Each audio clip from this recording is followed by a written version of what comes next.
Yo, what's going on, guys? Today I'm going to be going over the NBA slate on DraftKings for Wednesday, November the 14th.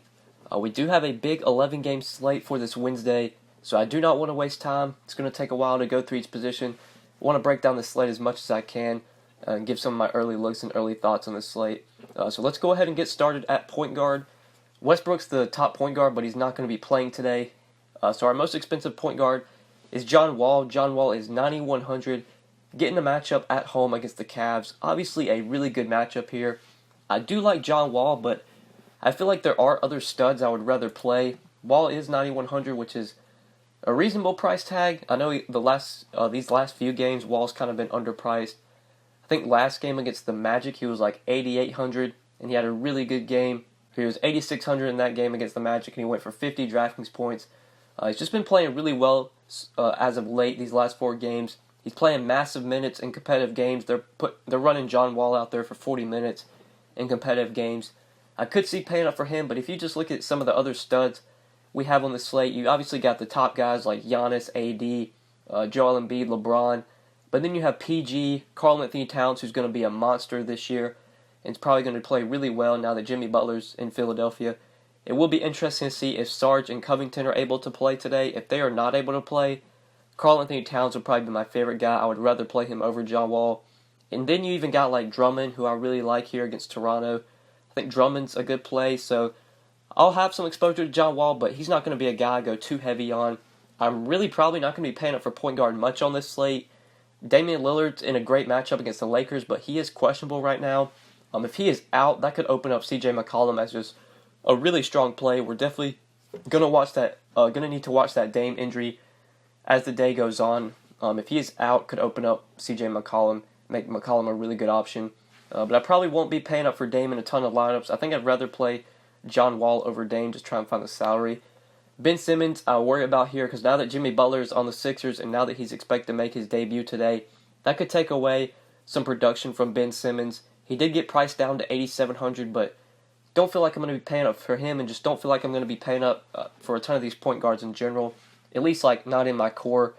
Zach LaVine's definitely a guy I'm going to be way over the field on today. If Zach LaVine's going to be low owned, I'm going to have a lot of LaVine here. It's a matchup against Boston that people are probably going to shy away from, but this is a spot where Zach LaVine just gets so much usage. He's involved so much that I don't really worry about the matchup. DraftKings priced him down for the matchup. He's 7,900, which is really too cheap of a price for Zach LaVine. This dude's taking 20, 25 shots a game. He's pretty much locked in for a 30 fantasy point floor. I don't think he's got less than 30 fantasy points all year. At least in his last 10 games, his worst game was 33 fantasy points in 38 minutes against Houston. That's the worst game out of the 30.75 against Charlotte, But he only played 26 minutes in that game against Charlotte because it was a blowout. If this game stays competitive against Boston, we're going to get massive minutes out of Zach LaVine. He's going to play close to 40 minutes. He's going to be chucking the ball all the time when he's on the court. He'll get some rebounds. He'll get some assists. Guy's shown a massive ceiling this year. Against Boston, people are probably going to shy away from Zach LaVine, but I really like going overweight on him today. I feel like he's too cheap for the kind of upside that he has. And then the same thing can be said for Devin Booker, another guy that got priced down for a quote-unquote bad matchup, but the Spurs really are not the defensive team that they used to be. This game's being played in Phoenix, so I think the blowout potential is a little bit lesser here since it's being played in Phoenix. Booker got priced down for this matchup. 7,600, I would imagine, is too cheap for Devin Booker. Even though he's had some poor games the last 2 games, 26 and 32 DraftKings points, he's still playing a ton of minutes. In competitive games this year, Booker's playing close to 40 minutes. I have a feeling this game will stay competitive. I'm not really worried about a blowout here. And if people are going to shy away from the quote-unquote bad matchup against the Spurs, then I'm going to be definitely overweight on Devin Booker. Really like him and LaVine as just 2 guys that are too cheap for their the amount of usage that they get, how many shots they're going to take. Love LaVine and love Booker today. Both guys you can play at either point guard or shooting guard on DraftKings. There are other plays you could go to, though. Kyrie's right there in price. Kyrie is 8K. You could possibly consider him. You got Dennis Schroeder at 7,800, who's coming off a really good game against the Suns with no Westbrook out for this game. Schroeder's going to be a guy we can look to. And then D. Rose against the Pelicans. Really like D. Rose here, especially if Jeff Teague is unable to play today. Teague and Wiggins are both questionable as I'm recording this video on Tuesday night. If Teague is out, Derrick Rose, even at 7,200, is a very strong play, in my opinion, especially with no Jimmy Butler. I expect Rose and Karl Anthony Towns to do a lot of heavy lifting today if Teague and Wiggins are out. But now let's look for other plays. Talked about that Dame injury. If Dame's out today, CJ McCollum's going to be very hard to avoid. I'll have a ton of CJ McCollum today if Dame misses, but I have a good feeling Dame's probably going to play today. Getting to the value, Jordan Clarkson, I was pretty heavy on him. Tuesday night, had a lot of exposure to him. I'll probably have a lot of exposure again at 5,600. Too cheap of a price tag for Jordan Clarkson. He's going to get at least 28, 29, 30 minutes off the bench. High usage player. When he gets on the court, he's going to be taking a lot of shots. Going to have the ball in his hands a lot, so I do like him at 5,600. And then the same can be said for Colin Sexton. He's still really cheap. He's only 5K. He's going to play massive minutes with no George Hill, no Kevin Love, no Sam Decker, no Cedi Osman. I expect Sexton and Jordan Clarkson, 5,600 and 5K, to be two guys you can look to as value plays if you want to go to them. But I think that's pretty much it for the value that I see. Maybe J.J. Barea if Wesley Matthews is out. Haven't seen whether Matthews is going to play or not.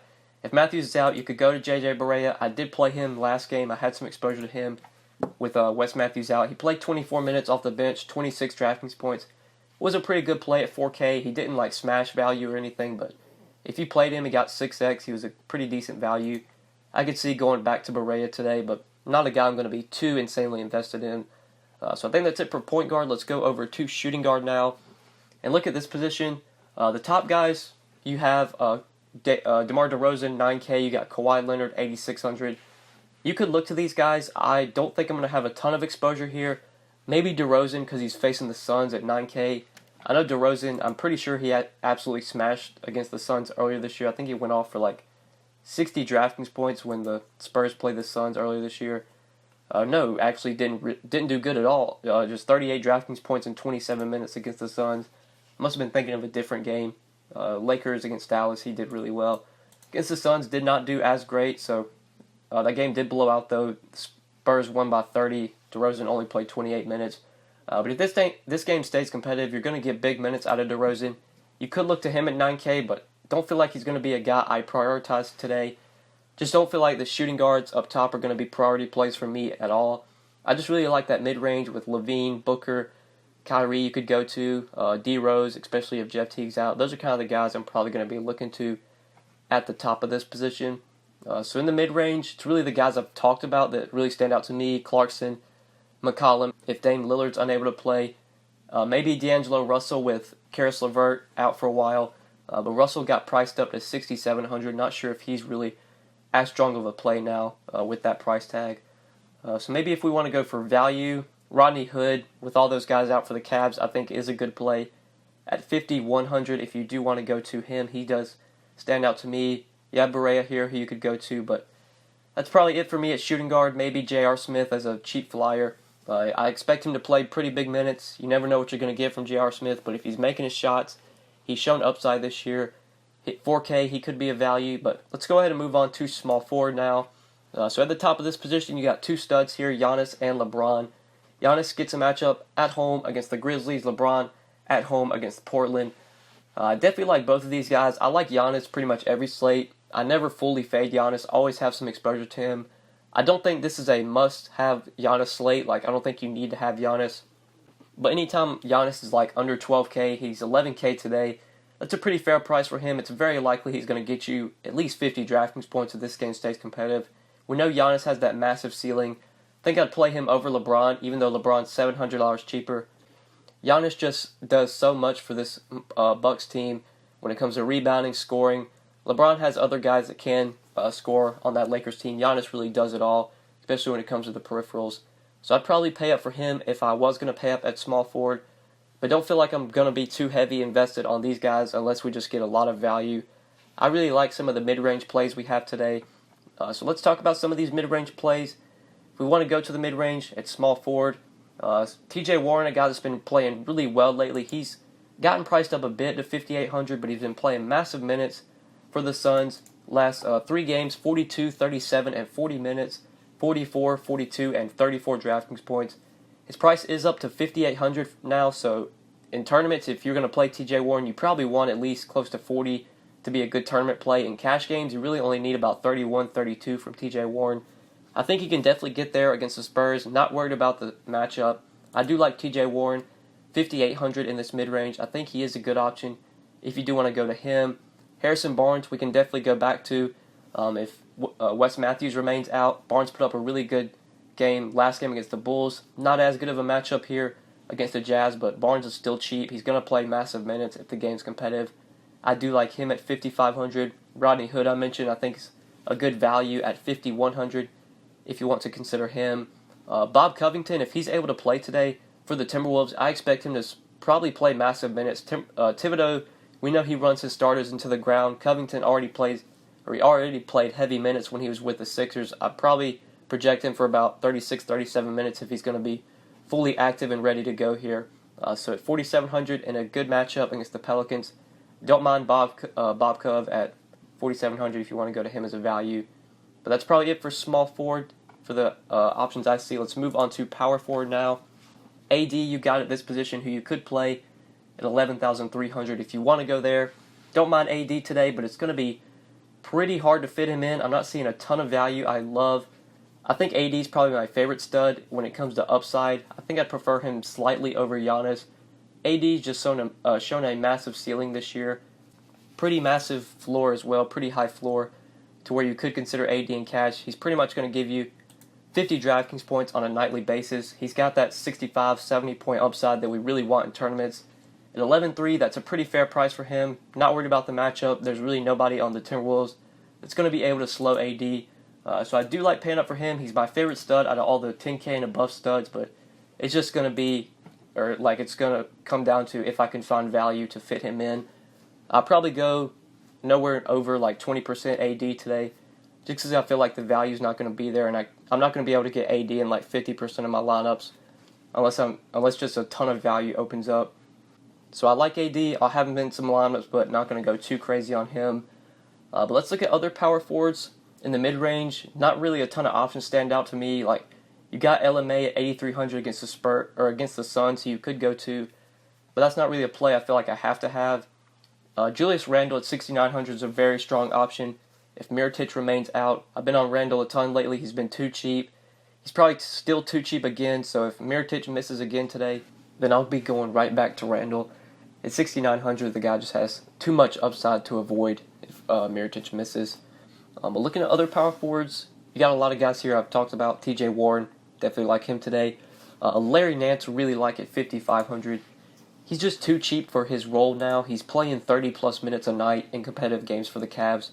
He is playing alongside Tristan Thompson, which concerns me a bit because Thompson kind of takes away some rebounds from Nance, but there is times during the game where Nance will be on the court playing center and Thompson will be on the bench where he'll have a ton of opportunity to grab rebounds. The guy has so much upside. Saw last game against the Bulls, just 2 points, but still scored 30 DraftKings points because he really chips in with the peripherals, 14 rebounds, 1 assist, 4 blocks, 1 steal. You could get 4 points from Larry Nance, but he could chip in with the peripherals and get you 35 DraftKings points. Kind of like a poor man's Draymond Green, so really like him at 5,500. Like the matchup against the Wizards. Fast-paced team. Really think this is a good spot for Larry Nance. And still underpriced in my opinion. And then value plays really isn't a ton I love.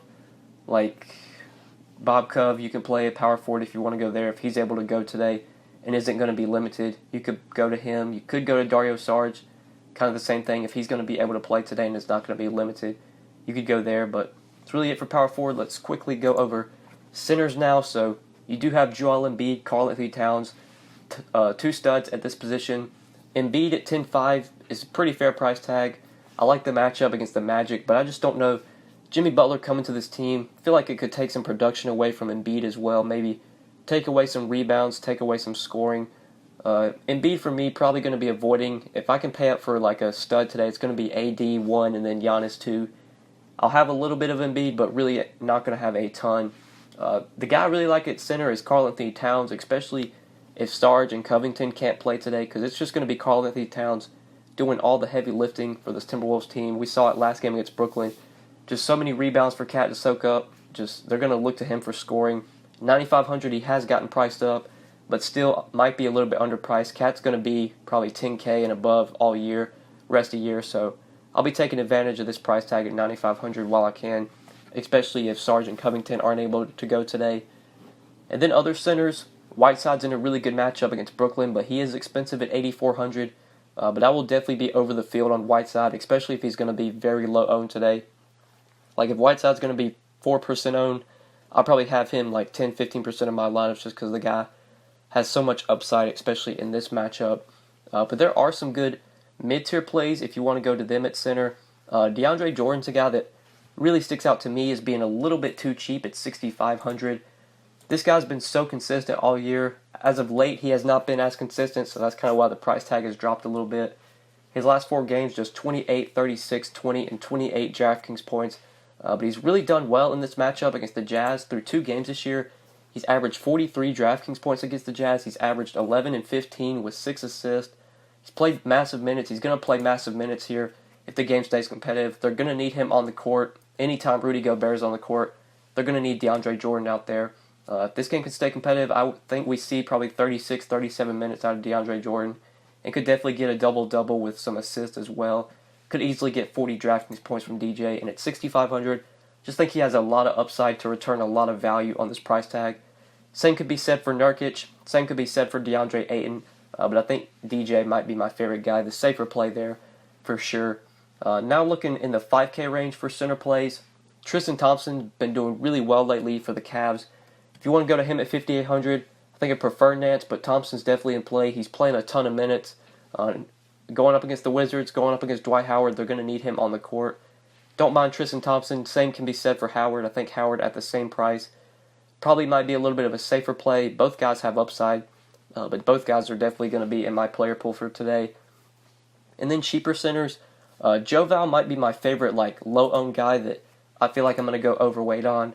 This could be one of those matchups where Joe Val starts. He has started some games this year. I know earlier this year when the Raptors played the Jazz, Joe Val actually started that game. Chance Joe Val starts here going up against Andre Drummond. They're going to need his size on the court. Anytime Joe Val, I project him for like 21 to 22 minutes. He's definitely going to be a guy I get exposure to because he just has so much upside when he gets the minutes. Against the Jazz, he played 22 minutes. Against Phoenix, he played 24 minutes, still put up 35 DraftKings points. The guy's pretty much like a 1.5 fantasy point per minute player. So if I project him for 22 minutes in this matchup against Detroit, he's probably going to pop up for me. He's probably going to be projected for around 30 DraftKings points if I project him for 22 minutes, which I think is about what he plays here. So I do really like him at 5K, especially if he starts. If we can get that starting lineup before lock, that could be really big. Definitely like Joe Val at 5K as a low-owned play that I'll be overweight on compared to what the field is on him. But now center value plays.